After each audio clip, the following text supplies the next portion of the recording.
Amerika Serikat, di bawah kepemimpinan Presiden Joe Biden, baru-baru ini mengumumkan paket sanksi besar yang secara khusus menargetkan sektor minyak dan gas Rusia. Pengumuman tersebut disampaikan oleh Departemen Keuangan AS pada tanggal 10 Februari 2025.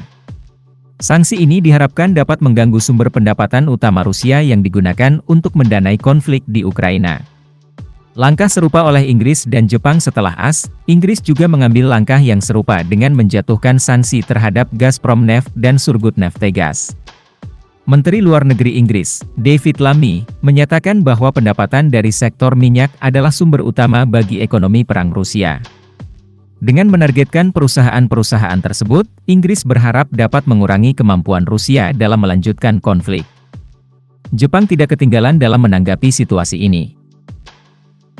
Negara tersebut baru-baru ini menyetujui sanksi tambahan yang mencakup pembekuan aset bagi puluhan individu dan kelompok, serta larangan ekspor ke sejumlah organisasi di Rusia dan negara-negara yang diduga membantu Rusia menghindari sanksi.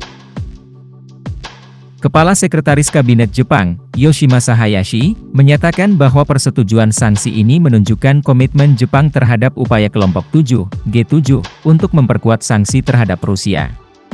Seberapa besar dampak sanksi ini? Dengan serangkaian sanksi baru yang diberlakukan oleh AS, Inggris, dan Jepang, diharapkan dapat mengurangi pendapatan Rusia yang digunakan untuk mendanai perang di Ukraina. Sejak invasi Moskow pada Februari 2022, lebih dari 12.300 warga sipil dilaporkan tewas. Para pejabat AS memperkirakan bahwa Rusia bisa kehilangan miliaran dolar per bulan akibat sanksi ini. Apakah Rusia terpengaruh oleh sanksi? Meskipun sanksi terus diberlakukan, Presiden Vladimir Putin mengeklaim bahwa Rusia tidak mengalami kerugian signifikan akibat tindakan tersebut. Dia menyatakan, "Jika kami mengalami pertumbuhan sementara mereka mengalami penurunan." Sementara itu, stimulus fiskal besar yang dikeluarkan oleh pemerintah Rusia selama pandemi COVID-19 serta dukungan untuk perang telah membantu menahan pertumbuhan ekonomi dan menjaga tingkat pengangguran tetap rendah.